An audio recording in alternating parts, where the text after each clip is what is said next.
Hi, thanks for watching. Okay, so this is going to be the part three. Okay, part three of taking a close look, an honest look, okay, a neutral, just neutral look at the evidence to try to really just think about, what is Wendy Adelson's actual criminal liability with regard to the Danny Markel murder. All right. Now, let me just be very clear. Okay. I'm not going to hide the fact that I think all of the Adelsons are responsible for Danny Markel's murder. Okay. The thing I'm concerned about is I just like to, I'm sorry, I like to analyze cases. I like to look at the strengths and weaknesses of the evidence because I'm a person, I believe in fine tuning whatever the strategy, whatever the theory. Okay.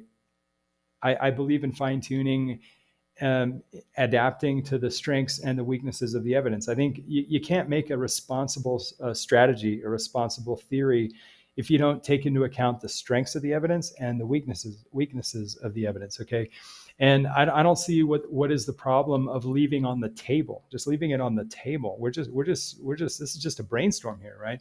Just leave it on the table. The possibility that maybe the best strategy for some people in the family might be less of a let's say a conspirator theory and maybe more of an accessory theory. Now, I could be wrong. In the end, if we really flesh out the evidence and really think about it, it may be that we don't need the accessory liability. Maybe we don't need the aiding and abetting. But I think, while we're still kind of like tuning the strings, kind of really I don't know, really processing some of the weaknesses of the evidence as well, as well as the strengths of the evidence. I think it's only responsible just to leave it on the table, that maybe for at least one or two people in this family, maybe a better fit might be the aiding and abetting, or what we call accessory liability. Okay, and they're still going to be responsible for the murder. It's just you just want to think about how to best adapt the theories to the relative strengths and the relative weaknesses. And even in the end, if we do go for a conspiracy theory, if we do decide that, you still need to keep in mind responsibly, just be aware that maybe there are some aspects of the evidence where there are some weak spots, and just, whatever. I mean, that's just being responsible, but in the end, I mean, I'm fully convinced, a good prosecutor could get everybody in this family convicted on some theory connected to the murder, right? And I think actually, maybe a better prosecutor's office would already have all this family already convicted, maybe even before COVID. If it was a different city, if it was a different set of prosecutors, set of investigators, this thing might have been this whole family might have been in jail years ago. So anybody who thinks that maybe and it's funny, I mean, I guess, the imagination is powerful, right? But people who might think that somehow I'm connected to like trying to protect Wendy Adelson. Oh my God. I mean, I actually think she's guilty. I mean, now exactly what theory I would choose, I think I would have to very, very carefully look at the evidence. Okay. Because I do have some issues, not to say that I have doubt that she's responsible, but maybe I myself, just for my taste, if I were prosecuting, I might consider, I'm not for sure on this, but I might consider maybe, at least for Wendy or maybe for Harvey, maybe just looking more on an aiding and abetting theory, or like an accessory theory, like an accessory to a murder, which is still a terrible crime. I mean, now, do it. How would you say, like, what is my, leaving the evidence aside, what do I really think? Okay, I think Wendy did know something was going to happen, right? I can't tell from the evidence how much she knew, but I think she had a darn good idea. And I think Wendy is not a stupid person. I think she's a very smart person. I think she had a reasonable idea. She's no fool, right? She had a reasonable idea. There's a reason why she was so nervous with Jeff Lacoste in two different areas, okay? Wendy was nervous with Jeff Lacoste when Jeff Lacoste offered to fix her television, okay, well in advance of the July 18th, right? Lacoste offered to buy her a new TV or to help her get her TV fixed. And she was weirdly nervous and weirdly kind of rejecting of any interference with how she was going to handle her broken TV. So it may be that she already had that protected as sort of like to manufacture an alibi on the day of the killing. Okay. And so, right there, by itself, that's probably nothing. But then you add to that how Wendy got so nervous when she had a plan to travel with Jeff Lacoste to California, but she got all nervous in the end because even though the tickets would have them back well in advance, of being able to pick up her kids on the 18th of July, she was all nervous about if something would go wrong and she wouldn't be able to pick her children up in the afternoon of July 18th. Okay, what makes that suspicious to me is that according to Jeff Lacoste, Wendy had lots of friends in Tallahassee and lots of people who could do babysitting. And so, if, for example, if they got caught in Atlanta, like in a thunderstorm, and they were going to be late getting into Tallahassee, she could just call one of many friends to handle the kids at that time. So, again, by itself, it doesn't mean anything, but you put that together with how weird she was about Jeff fixing her TV, and you just add all these things together and then combine that with Jeff Lacoste's, corroborated testimony that she had joked about her brother, hiring a hitman, and then his own independent testimony that she had actually been very serious about saying that Charlie had considered hiring a hitman. Okay, put all those things together. And even if you want, I would normally not believe Jeff Lacoste. For example, I want to believe Jeff Lacoste, but I wouldn't invest. I wouldn't invest in his allegation that she made that serious comment about hiring the hitman where it wasn't a joke. Okay.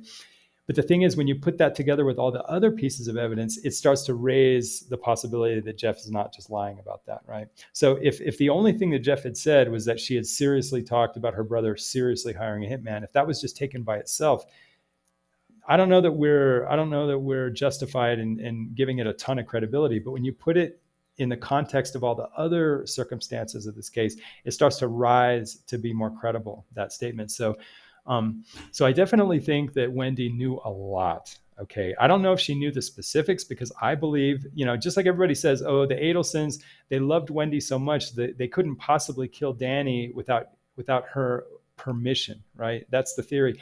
I think it's a little softer than that. I think the Adelsons are very subtle. I think through indirect communication, through just hypothetical, like, oh, I guess the only way this problem could go away is if something happened to Dan, and kind of joking about hitmen, maybe talking about hitmen, but nothing specific. Not telling Wendy, hey, on this date, there's going to be a couple of, a Cuban and a Puerto Rican are going to come up from Miami and they're going to kill Dan. I don't know if they could afford to be that specific with Wendy. And I think also maybe just as a family, while they wanted to protect her wishes, like not killing Dan without her permission, at the same time, I don't think they wanted to like load Wendy with all the gruesome details of the exact, like microscopic, gruesome details of the actual logistics of the killing. Okay, so I think there's kind of a balance in there where I think the family has a good enough kind of sense of each other intuitively that they would know if something was sort of understood without being specific. In other words,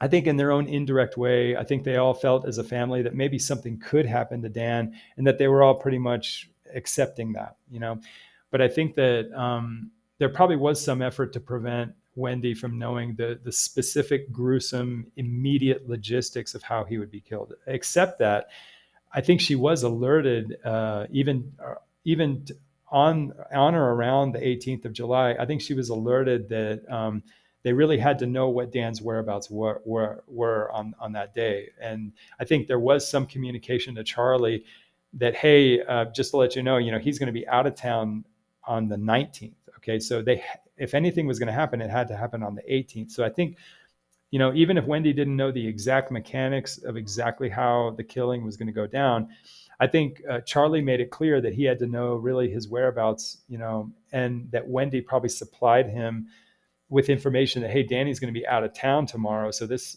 so that Charlie would then say, oh, this has to be done now. And then he would tell that to Katie, and then Katie would actually orchestrate the actual hitman. Okay. So I just think that realistically, I think the family was aware what was going on, but there was probably some effort to keep as many people away from the immediate gruesome, the gruesome logistics of the actual killing. All right. And what, that doesn't mean that people are not conspirators, but what it does mean is that as you go further out in the chain links, because again, Charlie's the one who's directly connected to Katie. Katie's the one who's actually orchestrating the killing, right? Katie Magbanawa. So Charlie is like one step removed, but he's close enough that he, we're not going to argue that guy is in the conspiracy, even though he tries to keep himself at the outskirts of the conspiracy.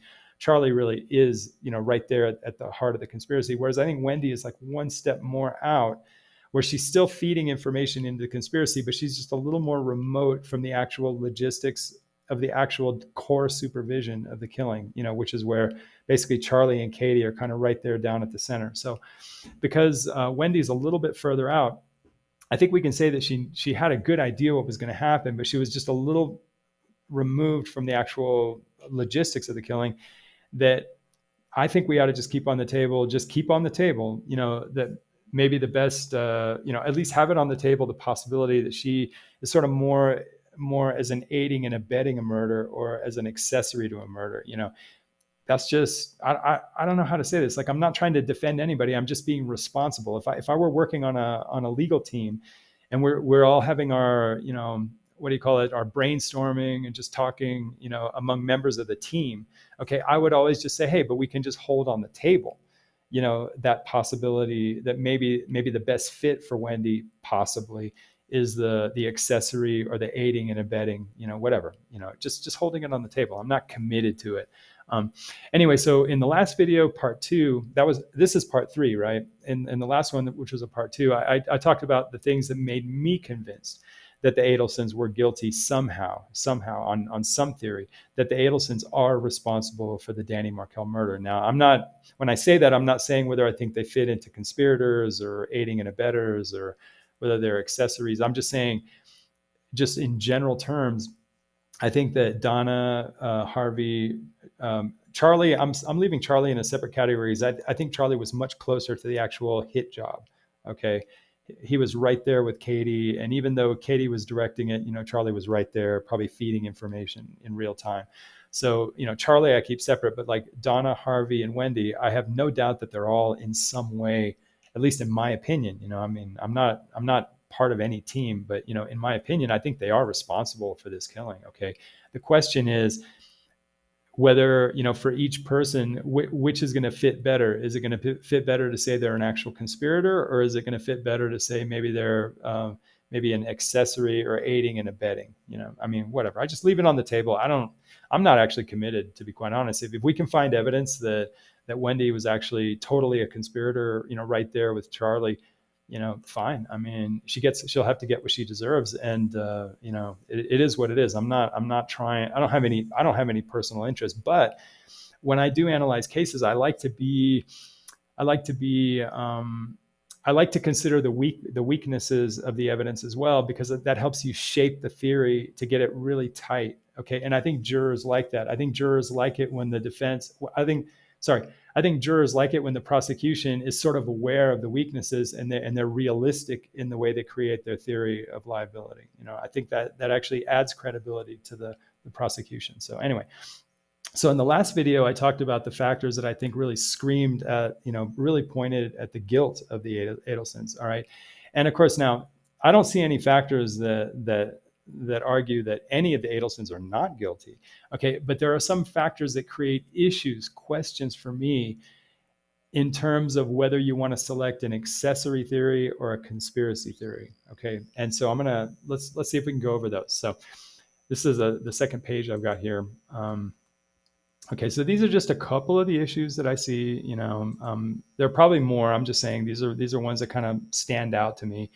And I think that, just taking in all the evidence we got from Luis, all the evidence we got from Katie, and just factoring in that they're probably nobody's probably telling the whole truth. Okay, I think each witness probably has reasons to kind of shade and sort of lie about certain things or minimize certain things. So, I think there's a lot of good information that we can get out of Katie Magbanawa's testimony and Luis's testimony, but I think we have to put an asterisk on all that and just understand that they're probably not telling 100% the truth. Okay. And then from what we got from Charlie Adelson, okay, even though in the part 1 of this video, I was kind of saying, maybe some aspects of Charlie's so-called, he had this extortion theory. I don't believe Charlie was extorted, but I'm just saying maybe some aspects of his theory actually do come from the truth, in the sense that Charlie probably did want to sort of, as much as possible, not be directly connected with the actual core logistics of the actual hit job, right? The actual killing. I think Charlie, even though he was probably supervising it from a distance and probably feeding information into the job, I think Charlie probably, at least in his mind, tried to maintain at least some distance, from actually being directly connected to the killing. Now, as we look at it neutrally, we can see that Charlie was actually very close and very directly connected to the killing. But I think in his mind, I think he was trying to keep himself kind of at some distance. Okay. And when we look at just all the information as a whole, okay, it does appear to me that Charlie did make efforts to limit what each person in the conspiracy knew. So that basically the conspiracy was designed so that each element of the conspiracy, that no one person in the conspiracy would know everything. Okay. And so that's just kind of a natural, intuitive, sort of instinctual, sort of an instinct. If you really want to get away with something and you involve a lot of people, you do want to limit what each person knows, so that no one person actually knows the whole big picture. Okay. And that in the end, that actually becomes a problem as you try to assess how much Wendy actually knew at some point. Okay. Because it does appear that there was just a lot of efforts, just the way they use this coded language, the way that, for example, Katie was protected, Katie Magbanua, even though she was going to be the direct supervisor, Charlie really did not want her to know the identity of Dan Markel. Okay. So in other words, even though Katie is kind of directly supervising everything, it would appear, even from her testimony, that efforts were made so that she would be directing Luis and directing Sigfredo and passing information to them, but that she wouldn't actually know that they were in Tallahassee, and that she wouldn't actually know who Dan Markel was. Okay, so even Katie had a little bit of limited information, right? And so I think using that kind of philosophy that Charlie had, that nobody was to know everything, even Charlie didn't know everything, right?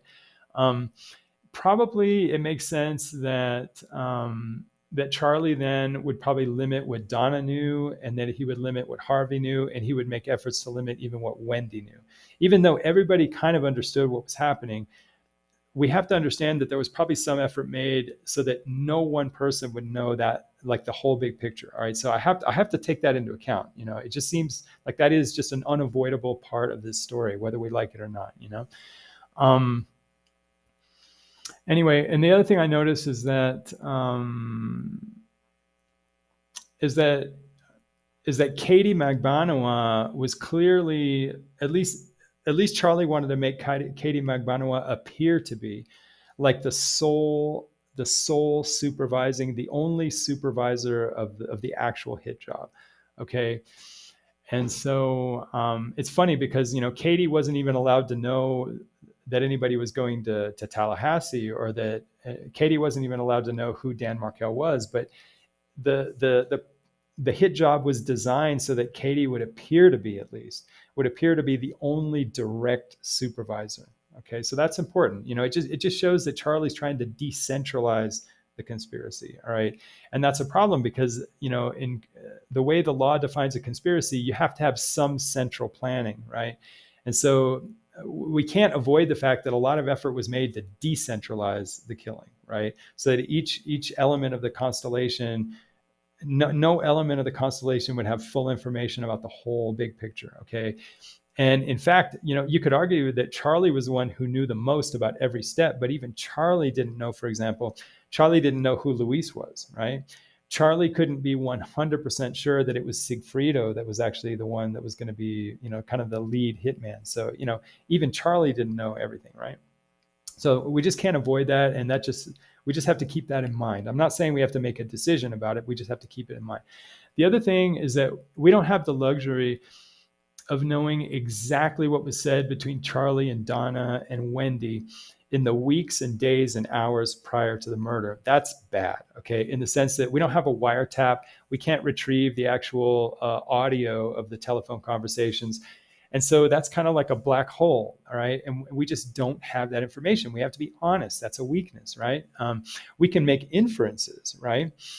Because when we look at what Jeff Lacoste said, right, and we put that together with other pieces of evidence, okay, it looks as though very conveniently, Wendy was sitting on a broken TV, right, weeks ahead or days or weeks ahead of the actual murder, right? And she was just sitting on it because it appears as though the family, through Donna, had actually sort of coordinated using the TV repairman as sort of an alibi for Wendy at the actual around the time that they could expect Danny to be killed, right? So even though we don't know what they were talking about, we can sort of piece together that there was probably some coordination, okay, some consciousness, some awareness that something was going to happen, even if they didn't know the gruesome, immediate logistical details, all right? There was some idea that something was going to happen and that Wendy needed to use the TV repair job sort of as a front or like an alibi to sort of protect her from being associated with the direct killing of Danny Markel. Right. Now, in a sense, this is all kind of stupid, right? Because the family made the terrible mistake of being open about joking about hitmen, right? And they were too foolish to take into account that even just joking about a hitman, all right, just joking about a hitman killing Danny, and just the fact that how many law professors in the United States are killed by hitmen, it's so unlikely. It's so unlikely. And also these hitmen, they didn't come from Atlanta. They didn't come from Philadelphia, Baltimore. They came from South Florida, right? And then it wouldn't be hard to figure out at some point that the hitmen were directly connected to Charlie's girlfriend, right? So this plan was ridiculous. I mean, it was stupid, right? And they were foolish, right? And so to think that it would be an alibi to say that, oh, I was having my TV fixed at the time. So it's almost like they're trying to create this alibi, trying to get the police to understand that Wendy wasn't right there at the time of the murder, right? But the problem is if it's clear that there's a theory of a hitman in the picture, then it doesn't matter if Wendy is actually has an alibi, because you know what I mean? Like you can't really have an alibi when you're on the hook for when you're under a theory of hiring a hitman, right? So I mean the whole point of a hitman is that you can have an alibi at the time of the murder. So I'll never understand why they think it was so wise and so clever to have Wendy tied up with the TV repairman. And so I almost have to wonder if maybe Wendy on purpose had a broken TV, right? She on purpose had a broken TV because when she would get the message from Donna as to when the repairman would come, okay, that would signal to Wendy basically, this is when I can expect something to happen to Dan. Okay, that's kind of what I'm thinking. I don't think it makes sense to use the repairman as an alibi, because if the theory is that you have a hitman, and if that's clearly what's happening here, it doesn't make sense to have an alibi. The whole point of hiring a hitman is that an alibi, how would you say, that's the whole point, is that you're going to look like you have an alibi. That's why you would hire a hitman. So I just hold it in the back of my mind that maybe the broken TV was just a way to allow the Adelsons to signal when something was going to happen, because Donna would schedule the repairman, right? And basically the scheduling of the repairman would be the indirect sign to Wendy so that she would know, this is when something's going to happen. That's, just an idea, right? Anyway, but all that points to, again, just reinforcing that Charlie and Donna were taking great efforts to limit the amount of information, limit this amount of specific information that each person in the conspiracy had, right? Just like I'm sure Charlie took great lengths. He went to great lengths to make sure that Donna did not know that Katie Magbano was in charge of this, or that Donna would somehow know the identity of Sigfrido, or let alone Luis. You know what I mean? Like, so I think a lot of efforts were made so that each person, had some information, and that whatever information they would get it very indirectly, right? Anyway, just an idea. I'm not saying I'm committed to this. The other thing, let's see here. Let me see if I can get to the next step here. Sorry, guys. I know that I'm very awkward with technology. Okay, here we go. So the next step is that Katie is unable and unwilling to explain how she came, or how and when she came to realize the job would involve an actual killing. Now, I don't know if that's Katie who just can't come to terms. She doesn't want to accept, or she doesn't want to admit how responsible she was for this murder. All right. I don't know if this would affect her appeal or what, but she just looking at her testimony, she tells a lot of information, but she just doesn't want to cough up, or she can't explain when she understood that this would involve a killing, but she is clear that at some point it became clear to her, some point, that this would involve a killing. And I don't know who she's trying to protect, but this bothers me because she is creating a lot of fog and a lot of confusion as to maybe whether it was Charlie who said it or whether through some other information, maybe it came to her that this would involve a killing. And so what I'm thinking, I'm sorry, I have to be creative, right? I have a feeling that maybe Charlie took efforts to avoid being specific with Katie. I think maybe when Charlie first asked Katie about the possibility, I think maybe he asked her like, "Hey, do you know someone who could hurt somebody?" Right? I don't think he said kill somebody, right? That's just an idea. It's just a theory, right? Don't get angry at me. I'm trying to be I'm trying to brainstorm here. I'm trying to be honest here, right? So I don't know if I don't know if it's I just think maybe it's possible that Charlie never really specifically said to Katie, "Hey, I want you to kill somebody." I think he maybe was more careful. I think maybe when Charlie gave the envelope to Katie, right, and he told Katie, "Do not open this. Do not open this," right? I think maybe he set up the information with the photo of Dan Markel and the information about his address, and I think he probably designed that page so that the person reading it, the actual hit person, the hitman, would understand that this is to eliminate somebody. You know, I don't think he said, "Hey, kill this guy," whatever. But I think maybe it was he probably set up the package in a way that an intelligent hitman would know exactly what that meant. You know, I don't know how he did it, and that's a mystery because we don't have that piece of paper, right? We don't have that evidence. But so what I'm thinking is maybe Katie found out it was a killing. Probably Sigfredo let Katie know that. That's possible, right? I'm just throwing out ideas, but these are important ideas because as you get further out to Wendy, that's going to help us understand what Charlie would have communicated to Wendy and how they would have sort of traded information and what I'm sorry, Wendy. Did I say Katie? Wendy. So that as we get out to Wendy, okay, sorry guys, I'm so messed up.